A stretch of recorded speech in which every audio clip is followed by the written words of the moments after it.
উপাধি পাইছে তিনি রমজান। তিনি ডিক্লার করে দিলেন, আমার আব্দুল কাদের জিলানী রমজান মাসের ডিক্লার দিয়ে দিছে, আপনারা রোজা পালন করেন। এরপরের দিন থেকে সব মুসলমানেরা রোজা রাখতে আরম্ভ করলো, বলেন না সুবহানাল্লাহ। হুজুর গাউসে পাকও সেহরির সময় দুধ পান করতেন, সারা দিন উপাস থাকতেন, আর ইফতারের টাইমে দুধ পান করে তিনি ইফতার করতেন। আর অন্যান্যরা সেহরির টাইমে সেহরি খাইতো, আর ইফতারের টাইমে খেজুর খুরমা দিয়ে বা শরবত পানি দিয়ে তারা ইফতার করতো, বলেন না সুবহানাল্লাহ। বাবাজিরা আমার, খুব মনোযোগ, আমি যে উদ্দেশ্যে কথাটা বলতেছিলাম, বাবা হুজুর গাউসে পাকের সুরত ছিল অগণিত। হুজুর গাউসে পাক নবীজির মেরাজের সময় আইসা, নবীজির কাছে আইসা পাথরের রূপ ধারণ করছে। স্বয়ং যে বোরাকের সুরতরা আছে এই কিতাবটাতে লেখছেন, এই বোরাকের সুরতরাও নাকি হুজুর গাউসে পাকের।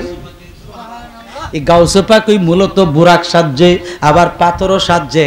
এখন আমার জিজ্ঞাসা, তিনি তো ছিলেন রুহের জগতে, রুহের জগৎ থেকে পাথরের রূপ দিয়ে আসছেন।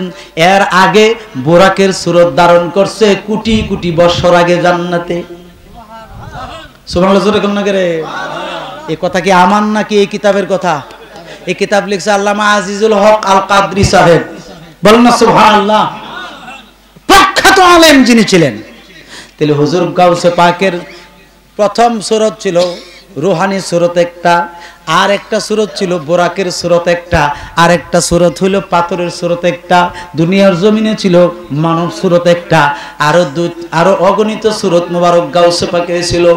এই বন্ধু, হুজুর গাউসে পাকের সুরত ধারণ করার ক্ষমতা শয়তানেরও ছিল না, কারণ হুজুর গাউসে পাকের কাছে শয়তান আসছিল একদিন, আয়েশা বলতেছে আনা রব্বুকা, আমি তোমার রব, বলো।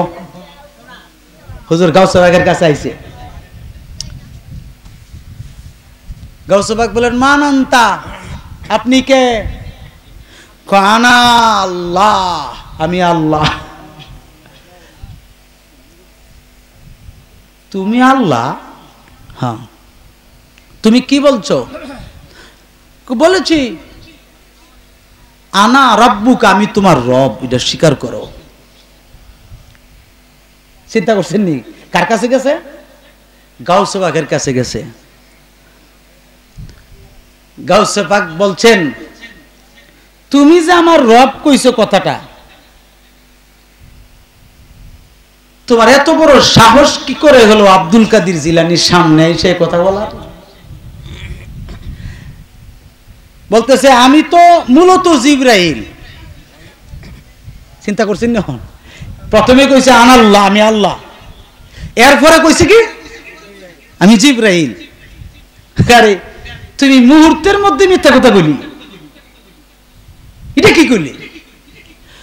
হুজুর গাউসে পাক বলছে আনতা শায়তানুন ওয়া মালউনুন, জোরে কোন না সুবহানাল্লাহ।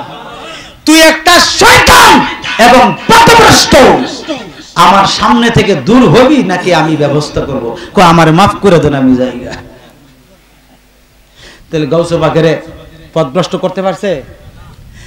তখন কয় যাইতে যাইতে কয় আরে আব্দুল কাদের জিলানী বাচ্চা গেছো গা, তোমার আমলের কারণে তুমি বাচ্চা গেছো গা। লা হাওলা ওয়ালা কুওয়াতা ইল্লা বিল্লাহ।